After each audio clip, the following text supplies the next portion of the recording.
Welcome. I'm Chuck DiVencenzo, and I'm President and CEO of the National Association for Fixed Annuities. I'm pleased to welcome Tamiko Toland, the Director of Retirement Markets for Toronto-based Cannex, and Cyrus Bamji, the Head of Communications for the Alliance for Lifetime Income. It's Annuity Awareness Month, and as part of our ongoing effort to protect more Americans against the risk of running out of money, today we're exploring the findings of the latest research of a joint venture between Cannex and the Alliance for Lifetime Income that's looking at both investors and financial advisors. So, Tamiko, can you tell us a little about the audience you surveyed and what you set out to understand? Sure. We actually spoke to or surveyed 1,500, a little over 1,500 investors and just around 600 financial professionals. And the key here is that we really wanted to get at their ideas and strategies around actually planning for retirement and how they plan for retirement income, as well as the specific products that they use for that purpose. So we have some great information here about their attitudes, their perceptions, and really at a very high level, how they view the challenge of planning for retirement.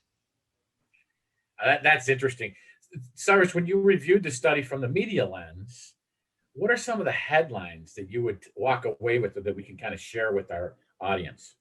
Sure, and thanks for having me. Just to fill in and add to what Tamiko was saying, this was kind of a landmark study for us, and I think for Cannex as well, where we surveyed both investors and financial professionals at the same time, which is kind of unusual because it's usually done in tranches and at different times and so on and so forth. So that was unusual. And then secondly, what we wanted to see, to add to this, is we wanted to see similarities and differences between the way financial professionals are thinking and planning with their clients and what clients are thinking and how they approach retirement planning. So that was one. But I would say the biggest headline that we have out of this is that we were startled and actually quite surprised, pleasantly surprised to see that 91%, over 90%, 91% of consumers are looking for protection of some kind in their retirement portfolios today.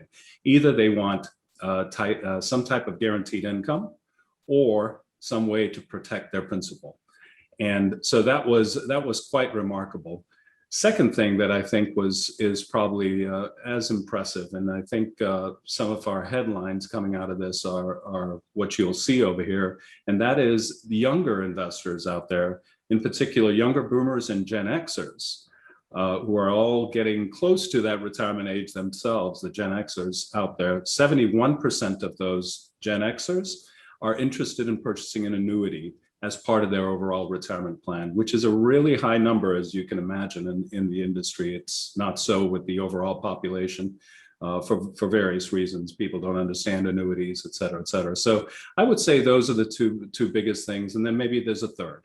The third is probably, and going back to what I said was unusual about this study or this survey between financial professionals and consumers, and that is there is a large gap still that occurs, and that's the unfortunate news between what consumers, or in this case clients, want and what financial professionals want. So we found that 55% of investors say protecting income is very important to them versus only 39% of financial professionals. So there's a gap over there in what financial professionals believe their clients need or want and what consumers are asking for these days. And those numbers bear them out. That's really interesting. And I think financial professionals will become a lot more aware if their clients want it and they're not even understanding that. Back to you, Cyrus. What are some of the factors that you believe and you're seeing from the data that have driven consumers to want more protection from their portfolios? Sure. Well, a number of factors, and I'll talk about this both from the Gen Xers, which is really kind of the headline in this study in terms of what we found in terms of demand out there, but overall demand as well, the 91% that I said consumers are asking for some type of protection in their portfolio. I would say younger boomers and Gen Xers, why are they more interested in protected income and more interested in annuities? They don't have pensions. If you looked at our survey data, and the numbers bear this out, the older population, certainly the older boomers, have pensions in their retirement portfolio. So they have a type of protected income. The Gen Xers do not. And we know why that shift has been occurring over the past 30, 40 years, where pensions have basically disappeared. Only 3% is the latest number of private sector employees have access to a pension these days. And a lot of those Gen Xers grew up during the 401k, they're the 401k generation, where the entire responsibility of saving for retirement was shifted from having the employer help you out here to the individual. So as they've gotten close to retirement, they're concerned. They're thinking about the fact that they've got this nest egg built up, but where is my protection? Is that money going to last? It's nice to know that you have $300,000, $400,000, $500,000 or more saved in your retirement, but is it going to last? And so that kind of realization is number one, I think, why they have.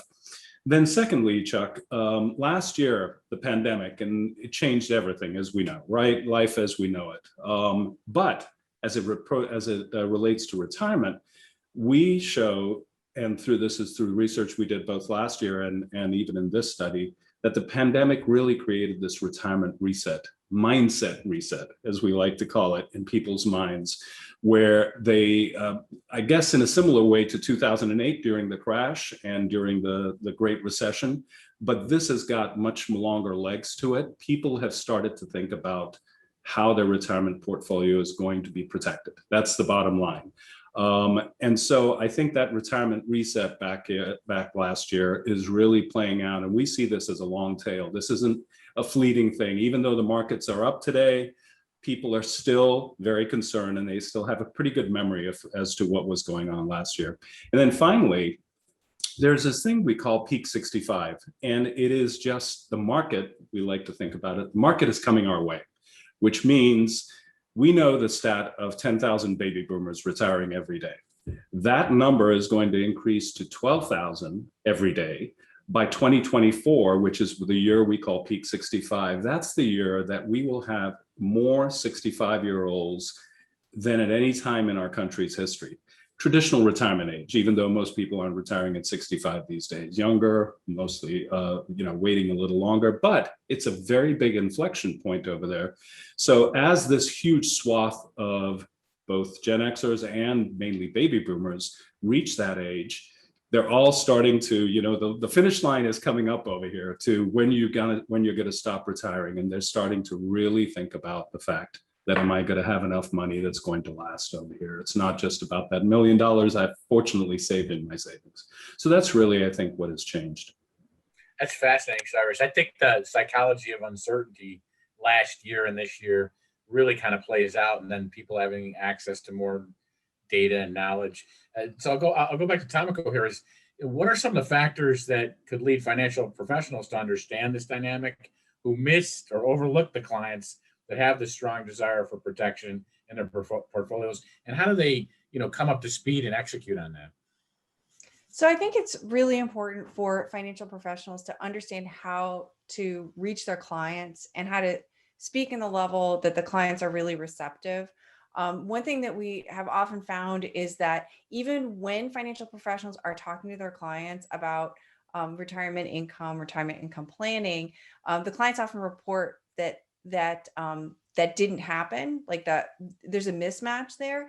And I honestly think that some of it is because the message might be coming through at the wrong time, or maybe it's not the right message. And we're seeing that protection is so much more important for the clients than these FPs really believe.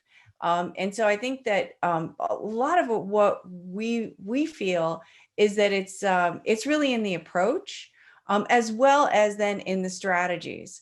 And that was something else that, where we think there's a lot of opportunity is for financial professionals to offer an array of retirement income planning strategies that really fits those needs. And it's not just about product, but it does include integrating products like annuities that offer guaranteed lifetime income. And really, to Cyrus's point, about the Gen Xers and the sort of younger cohort that are especially interested in annuities for the sake of protection, it may well be that an accumulation-oriented annuity bought a little bit earlier for somebody who's not quite ready for that retirement income planning will actually then lead into an income product. So we think that there's really a tremendous opportunity for financial professionals to get up to speed in the product set, the solution set.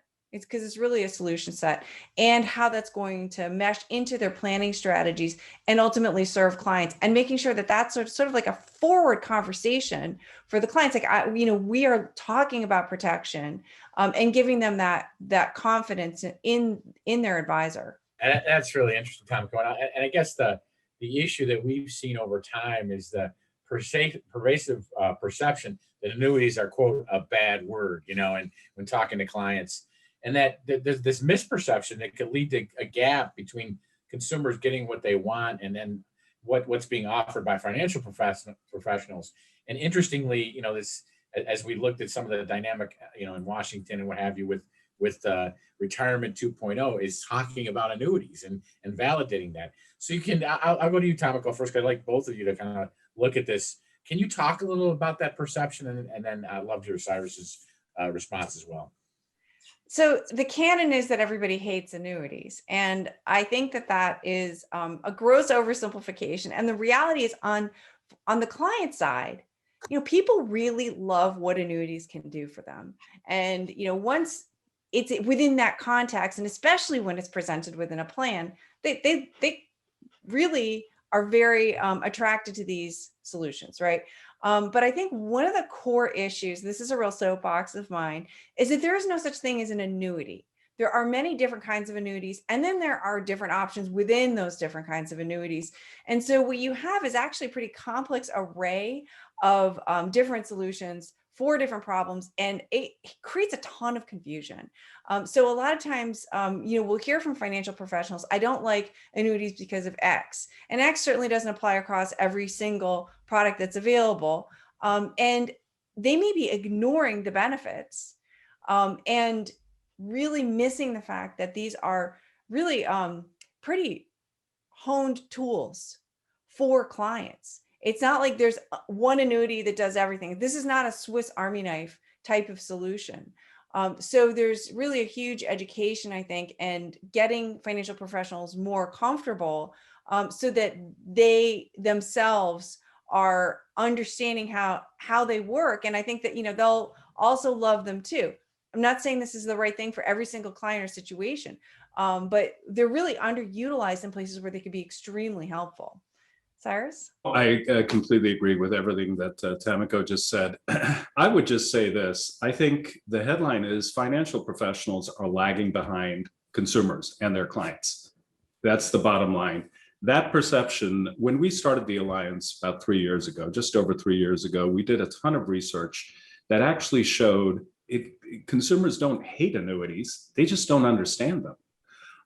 That was the biggest finding. Yes, there's a cohort that has heard the negatives out there about annuities, thanks to a number of our critics, which we all know out there, and the misinformation that's been put out there. The industry has not collectively approached this and tackle this problem. That's what the Alliance was created to do. And we see a lot of success out of that based on the fact that consumers are starting to change their minds and understand annuities a heck of a lot better. So that's number one. Number two, financial professionals, I was just talking to you about this, the statistic that FPs don't understand that their clients want protection and want annuities, but consumers do. That in itself is why I was saying that there is a lag, I think, here between what financial professionals think and what consumers want. They need to catch up. The bottom line is that consumers are looking for this. And it's an opportunity missed for those financial professionals that recognize this and really understanding where the consumer mindset is there today, including clients that they may have had for many, many years. It's different today. They're looking for something very different over there. And if you can help them out from that perspective, in terms of giving them that confidence and that type of certainty, by using whatever type of annuity that fits into your portfolio, or at least considering it. There's an opportunity over here for you to do good for your client. To that point, Cyrus, the financial professionals that are already using annuities, are offering protection, understand them. Do you see an opportunity for them, as your research shows, some of the protection through annuities is not as wide? There's not this widespread consideration for the more traditional financial advisors to let's utilize this force that's out there already to help people understand, because obviously there's competition, and there's dynamics within the various areas of the different types of financial professionals. So how would you say we can leverage the folks that are already doing this to help further? Well, we do. I will tell you what the Alliance does and what it's really focused on, and our team has been doing, which is two sets of folks, right? Financial professionals that just don't think annuities fit in, or they can't offer annuities for various reasons. And then the financial professionals that have been doing good for their clients for decades and decades and have already provided annuities or included annuities as part of a portfolio. The ones that have, we look at it and have been supporting them through materials, through content. And this is all content and materials that help them talk to the consumer, or in this case, their client, about what annuities are, the different types of annuities. A lot has changed, and that's the other piece that I would mention over here. Annuities really have dramatically changed in the past 10, 20, 30 years. Obviously, a lot of innovation going on in that space. Especially, and it's accelerated last year, given the environment that we were going through with low interest rates and so on and so forth. So there are a variety of different options over there, and what we do is help support them, help support those FPs who have already been recommending and using annuities as part of their retirement planning for their clients. Number two, as importantly, we need to tackle, and we are tackling, those FPs, wirehouses, banks, and a variety of other different FP groups out there, with the message that if you're not at least considering annuities in your portfolio and the benefits of annuities in your portfolio, you are doing a disservice to your client.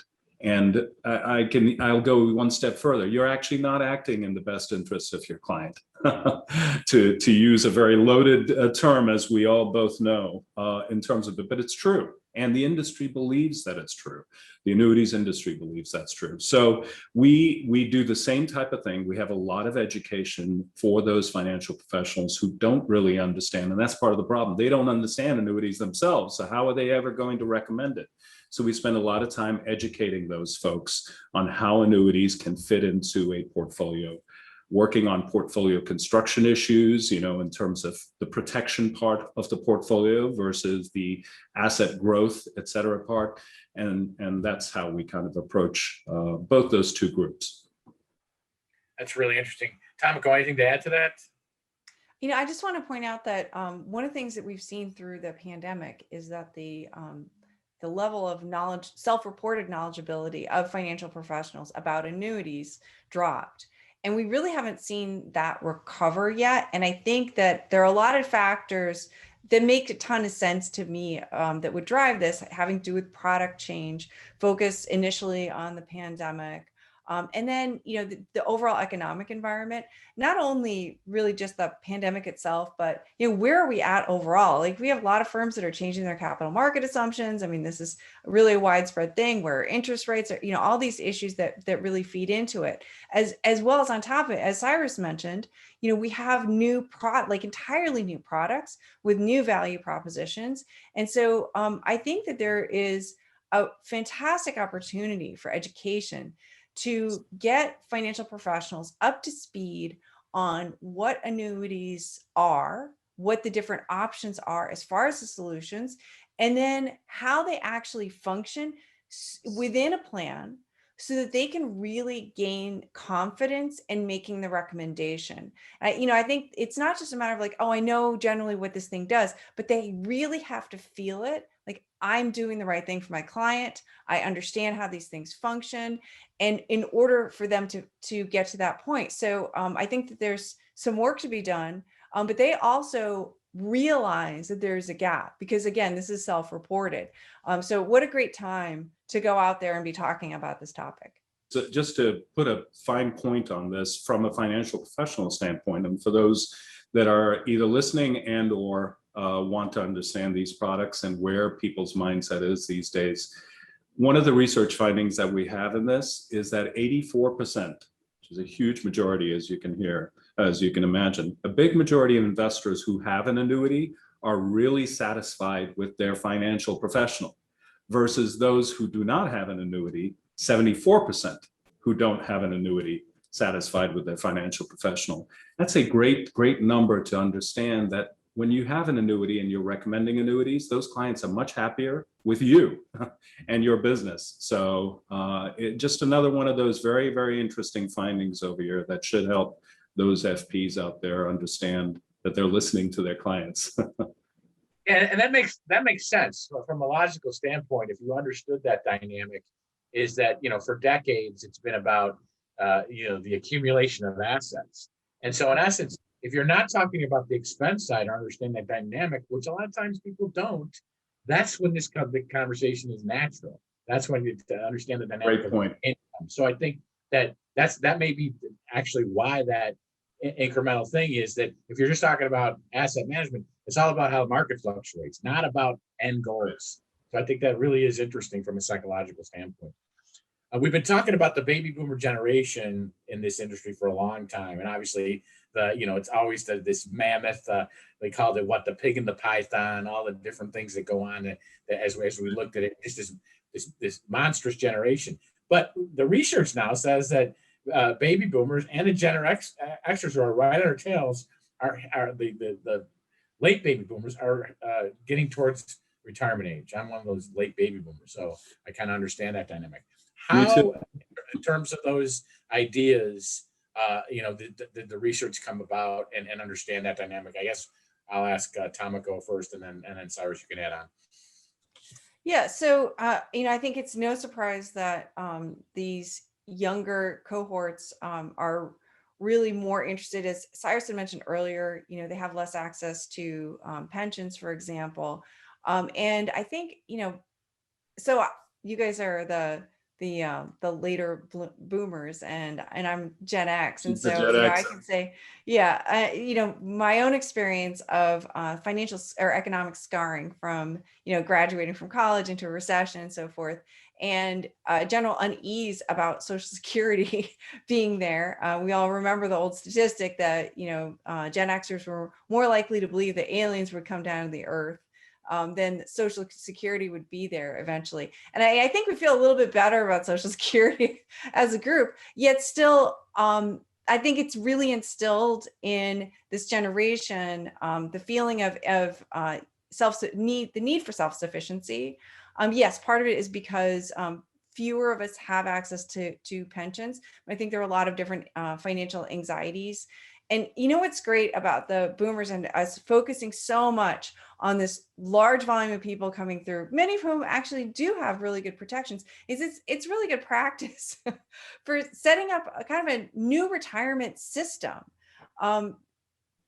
We really need to acknowledge that, yes, that the third leg of the three-legged stool is getting whittled away gradually. And as this happens, we're getting a little bit better at communicating about the needs and meeting the needs as these other cohorts are coming through. So I really, like I say, I'm sure the boomers wouldn't like to hear me say it, but I think that it is really good practice for everybody out there in communications, as well as the development of product. Because wow, we've seen so much innovation in the last few years, and that's going to continue.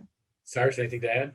I would just pick up on what Tamiko just said and take it even a little further. That three-legged stool that we have, that our country and our retirement system has relied on for 50, 60 years now going on. Pensions, Social Security, and then whatever personal savings you have.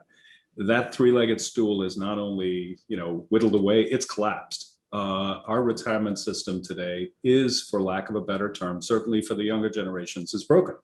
There is, we all know about savings rates out there, very low savings rates, even unfortunately, for many, many boomers. But let's just take the Gen Xers out there. when you're faced with the two protected income sources were pensions and Social Security. Social Security only covers about 40%, and people don't often realize that. It was never meant to replace all of your income in retirement. Today, it's at best 40%. For higher net worth folks, it's even less, considerably less. So 40% is in that. A pension was filling that gap in terms of protected income for the past 20, 30 years for those folks that had it.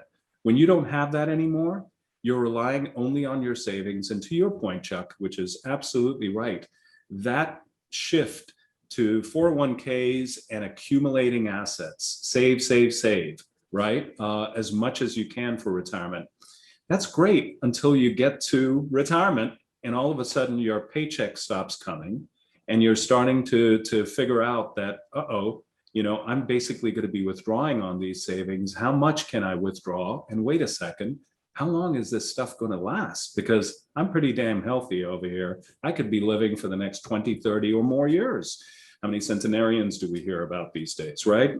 Highly likely. So given all of those things, I think, those younger boomers and Gen Xers, to Tamiko's point, just to finish this off, have really realized that they're on their own. They don't have that other form of protected income. They see the retirement potentially coming down the pipe over here, and they're starting to actually, in their minds, starting to think about the fact that where am I going to get that income? And where is the income that I can count on? Research stat, 92% of those who are protected, either they have a pension or an annuity, are confident that they'll be able to cover their expenses in retirement. That's huge, 92% versus only 79% of those who don't have some form of protection, either an annuity or a pension. So once again, when you have protection in your portfolio, in your retirement plan, you're far more confident, you're far more certain, you're able to cover your income and your essential expenses every month, and you can live the life that you want in terms of whatever else you've saved over here, so that it can either keep growing or do something with it. I really appreciate that, Cyrus. I guess my question to you again is that if you were to take one point, the audience, one key takeaway from this survey, from either the consumer or the financial professional data, what would it be and why? I'll start off. To us, it's pretty simple, and this is not just in this data or this survey, but what we are seeing for the past 2-3 years. The opportunity out there for financial professionals to offer their clients protection is bigger than it has ever been. And the reason for that I'm saying that is because that's where the consumer mindset is today.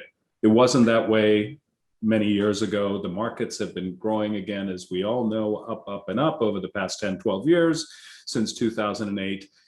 A lot of that generation that didn't witness or didn't feel that 2008 push, Gen Xers were much younger at that time. They weren't thinking about retirement, but guess what? They are today. They haven't lived through a recession the way that we saw, the crash last year. That kind of experience is an opportunity for financial professionals out there to start thinking about the fact that, yes, I want to continue helping investing and growing their assets so that they have larger and larger nest eggs over here.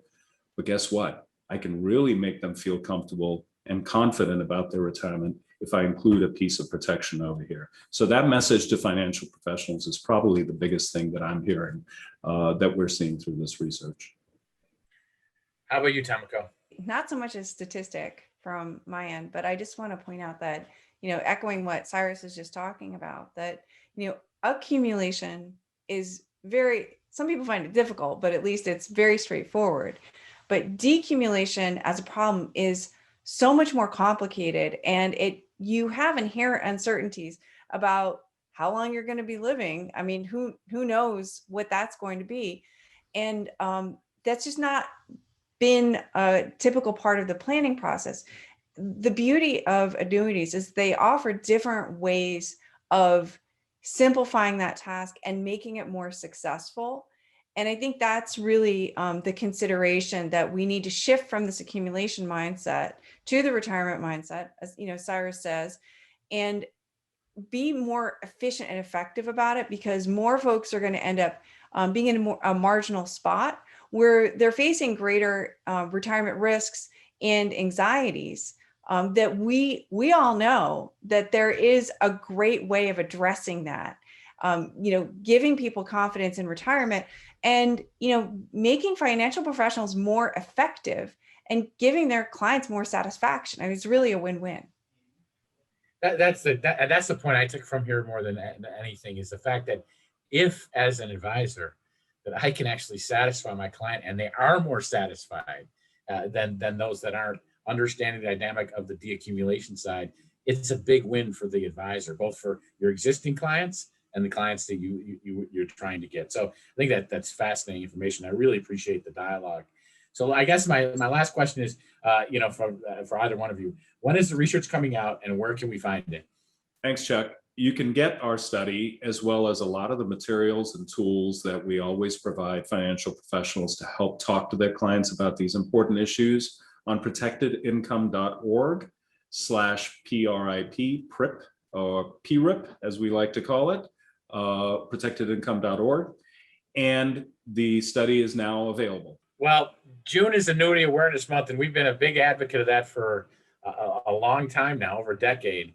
And we really appreciate the Alliance for the opportunity to sit with you two and work through understanding the protection of annuities that they can bring to clients, and the portfolio with which we work with all of us throughout the years. The latest research from Cannex and the Alliance for Lifetime Income clearly illustrates that consumers want the protection that annuities offer. Financial professionals providing that protection can put themselves in a much better position to succeed with their clients and in their business. So please visit NAFA.com and, as Cyrus just alluded to, protectedincome.org to learn more and get the tools and resources to better understand how annuities can address the concerns of millions of Americans approaching and in retirement. So thank you very much, Tamiko and Cyrus, for this great dialogue today. I really appreciate it. And again, have a great day. And I guess we'll end the thing. Thank you, Chuck. Alrighty. Appreciate it. Thank you so much.